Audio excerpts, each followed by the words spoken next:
بسم اللہ الرحمن الرحیم نحمده ونستعینه ونصلی علی رسوله الکریم۔ آج اعمال رمضان کو شروع کریں گے انشاءاللہ۔ تو اس میں سب سے بڑا جو رمضان المبارک کا موضوع ہے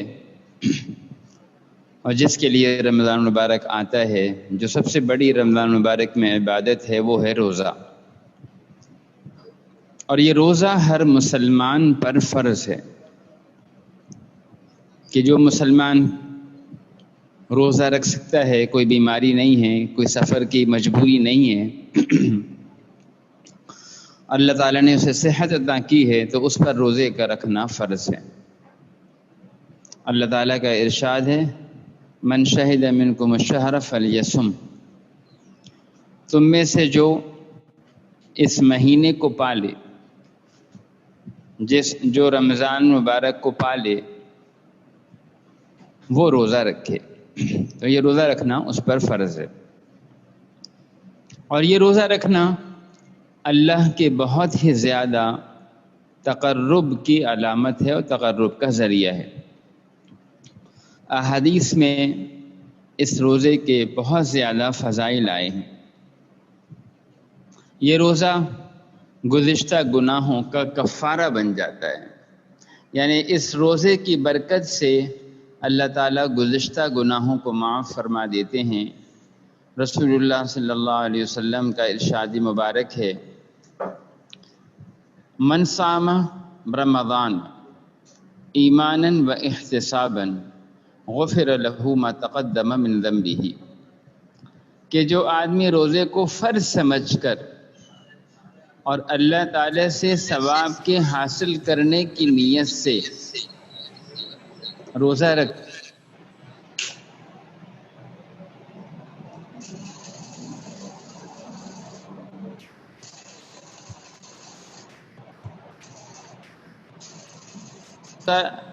جو رمضان کا روزہ ایمان کے ساتھ اور ثواب کی امید کے ساتھ، تو ایمان کا مطلب علماء نے لکھا ہے کہ جو اس روزے کو فرض سمجھ کر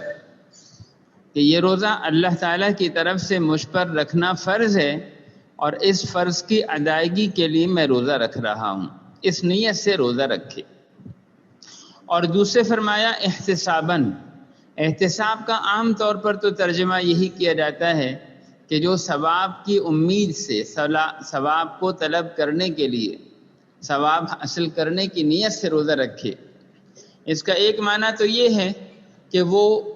رمضان کا روزہ اللہ کو راضی کرنے کے لیے اور اللہ تعالیٰ سے ثواب کے چاہنے کے لیے رکھے، کسی اور وجہ سے نہیں رکھے۔ کوئی ریا کی نیت ہو، کوئی ذرا سا ڈائٹنگ کی نیت ہو کہ تھوڑا روزہ رکھیں گے تو سلم اسمارٹ ہو جائیں گے، تھوڑا جو اضافی بدن بڑھ گیا ہے ذرا وہ کم ہو جائے گا، اس طرح کی کوئی اور نیت نہ ہو، کسی کو دکھانے کی غرض نہ ہو، تو جو اس طرح روزہ رکھے اس کے بارے میں فرمایا کہ اس کو یہ ثواب حاصل ہوگا۔ بعض علماء نے یہ فرمایا ہے کہ احتساباً کا مطلب ہے کہ وہ خوشی خوشی روزہ رکھے، شوق کے ساتھ اللہ کے حکم کو خوشی خوشی پورا کرے، اپنی طبیعت پر بوجھ سمجھ کر نہیں کہ بھائی رمضان آ گیا ہے روزہ رکھنا پڑے گا، وہ بڑا مشقت کا کام ہے، مگر کیا کریں بھائی، کیا کریں، روزہ تو رکھنا پڑے گا، گھر والے تو نہیں چھوڑیں گے، مجبوری میں روزہ رکھ رہا ہے، دل کی ناگواری کے ساتھ، ایسا نہ ہو، بلکہ جو اللہ کے حکم کو خوشی خوشی پورا کرے اس کو یہ ثواب ملے گا کہ اس روزہ رکھنے سے اس کے گزشتہ گناہوں کو اللہ تعالیٰ معاف فرما دیں گے۔ اور اسی طرح ایک حدیث میں اس کی فضیلت آئی ہے کہ روزہ جو ہے جہنم سے حفاظت کا ذریعہ ہے۔ چنانچہ آپ صلی اللہ علیہ وسلم کا ارشاد ہے، الصوم جنۃ، کہ روزہ ایک ڈھال ہے، ڈھال، جس طرح آدمی دشمن کے وار کو ڈھال کے ذریعے سے روکتا ہے اور اپنے آپ کو اس وار سے بچا لیتا ہے، اسی طرح روزے کے ذریعے سے آدمی گناہوں سے بچتا ہے، اور یہ گناہوں سے بچنا یہ ڈھال بن جاتا ہے جہنم میں جانے سے۔ تو یہ جہنم سے آڑ ہے اور جہنم سے پردہ ہے، پردہ، کہ اس روزے کی برکت سے آدمی جہنم میں نہیں جا سکتا۔ تو ایک تو یہ آپ علیہ السلام فرمایا۔ اسی طرح روزہ جنت میں اعلیٰ درجات کا سبب ہے۔ ایک حدیث میں آتا ہے کہ 3 آدمی تھے، ایک ساتھ مسلمان ہوئے، 3 آدمی، ان میں سے 2 تو شہید ہو گئے، اور ایک صاحب وہ سال بھر بعد غالباً بعد میں وہ اپنی طبعی موت، ان کا انتقال ہو گیا۔ تو کسی نے خواب میں دیکھا کہ یہ ان دونوں شہیدوں سے پہلے جنت میں جا رہے ہیں، یہ ان دونوں شہیدوں سے پہلے جنت میں جا رہے ہیں۔ تو لوگوں کو بڑا تعجب ہوا کہ شہید کا درجہ تو بڑا اونچا ہوتا ہے، تو یہ صاحب جو بعد میں یعنی اپنے طبعی موت جن کا انتقال ہوا ہے، یہ کیسے جا رہے ہیں؟ ان سے پہلے شہیدوں کو تو پہلے جنت میں جانا چاہیے۔ تو ان کے بارے میں رسول اللہ صلی اللہ علیہ وسلم سے پوچھا گیا تو آپ نے فرمایا الیس صلی بعدہما کذا و کذا صلاۃ، کیا انہوں نے ان دونوں کے بعد اتنی نمازیں نہیں پڑھنی؟ وَأَدْرَكَ رَمَضَانَ فَصَامَهُ، پھر انہوں نے ان کے بعد رمضان بھی پایا اور رمضان کے روزے بھی رکھے۔ یہ نمازوں کا پڑھنا اور یہ رمضان کے روزے رکھ لینا، یہ ان کے لیے ان سے زیادہ درجات کا سبب بن گیا۔ چنانچہ آپ صلی اللہ علیہ وسلم نے فرمایا وَوَالَّذِي نَفْسِي بِيَدِهِ إِنَّ بَيْنَهُمَا لَأَبْعَدَ مِمَّا بَيْنَ السَّمَاءِ وَالْأَرْضِ، ان دونوں کے درمیان، ان شہیدوں اور ان صحاب کے درمیان میں اتنی دوری ہے جیسا زمین و آسمان کے درمیان دوری ہے، یعنی ان کے درجات اس 1 سال کی نمازوں اور اس روزے کی وجہ سے اتنے زیادہ بڑھ گئے۔ اس سے معلوم ہوا کہ روزہ جو ہے وہ اللہ تعالیٰ کے ہاں اعلیٰ درجات کا سبب ہوتا ہے۔ اسی طرح حدیث میں آتا ہے کہ اللہ تعالیٰ ہر عمل کا بدلہ، یہ روزہ، یہ اعمال، جو جتنے اعمال ہیں ان کا ثواب ملتا ہے، مگر روزے کا ثواب جو ہے وہ بے حساب ہے، اللہ کے ہاں اس کا کوئی حساب نہیں۔ چنانچہ حدیث میں آیا کہ اللہ تعالیٰ ہر عمل کا ثواب 10 گنا سے 700 گنا تک بڑھا کر دیتے ہیں، مگر اللہ تعالیٰ نے فرمایا کہ مگر روزہ ایسا ہے کہ وہ میرے لیے ہے، الصوم لی وانا اجزی بہ، کہ روزہ ایسا ہے کہ اس کا ثواب کا یہ مسئلہ نہیں ہے کہ 10 سے لے کر 700 گنا تک، بلکہ وہ روزہ تو ایسا ہے کہ وہ میرے لیے ہے اور اس کا ثواب میں ہی دوں گا۔ یعنی اللہ نے اس کے ثواب کو بتایا نہیں ہے،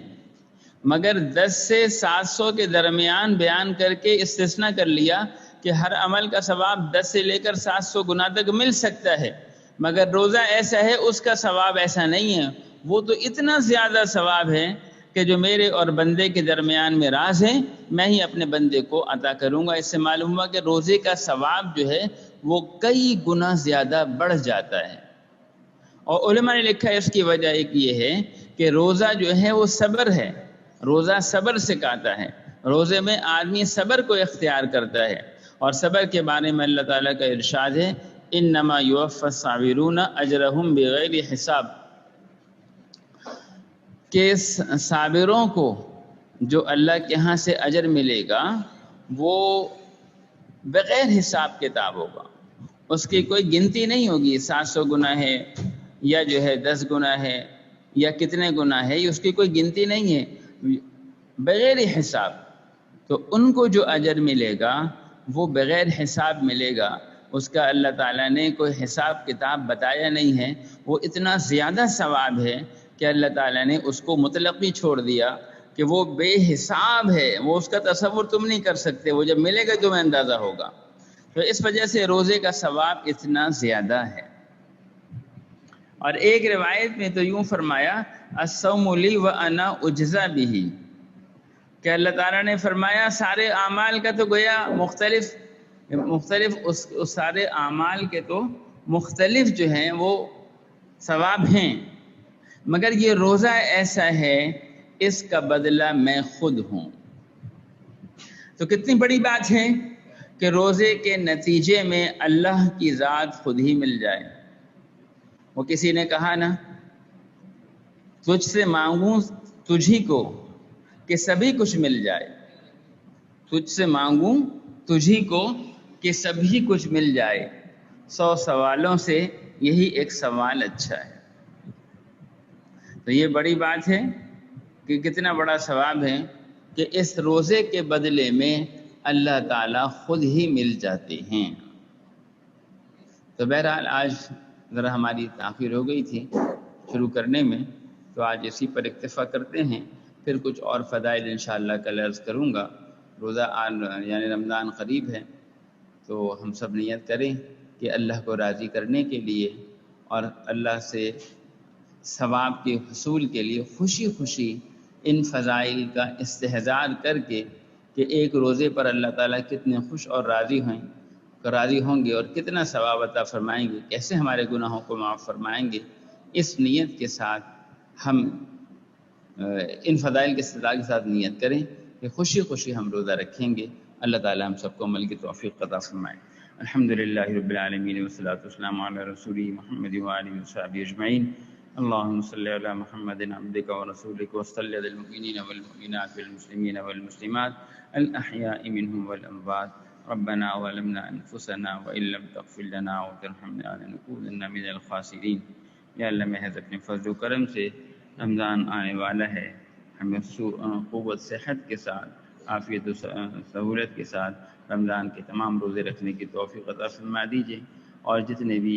اعمال ہیں اپنی رضا کے لیے کرنے کی توفیق عطا فرما دیجیے۔ جو کچھ ذرہ خیر وجود میں آ جائے اس کو اپنی رحمت سے قبول فرما لیجیے، محض اپنے فضل و کرم سے ہماری دعاؤں کو قبول فرما لیجیے۔ وصلی اللہ تعالی علی خیر خلقہ محمد وآلہ وصحبہ اجمعین برحمتک یا ارحم